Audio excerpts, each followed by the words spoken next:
अस्सलाम वालेकुम नाज़रीन, कैसे हो? खैरियत से हो? मैं मोहम्मद अली शेख और आप देख रहे हो एस एच कंस्ट्रक्शन।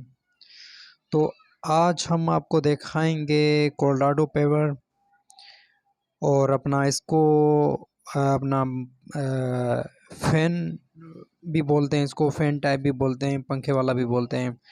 और दूसरा ये कि इसमें नीचे से बेस बना हुआ है, कच्चा हुआ है, तो इसका ये जो है बैठने का इसमें कोई चांस नहीं है। इसमें अप डाउन जगह नहीं हो सकती क्योंकि इसका जो नीचे 148 हुआ है।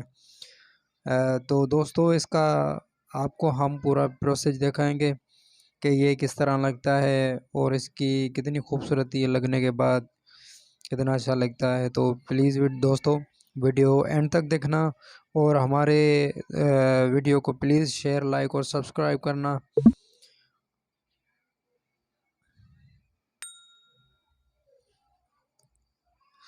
अभी हमने नाजरीन इसमें जो है ना तकरीबन 2 से 2.5 इंच का हमने खाके का बैलेंस रखा है,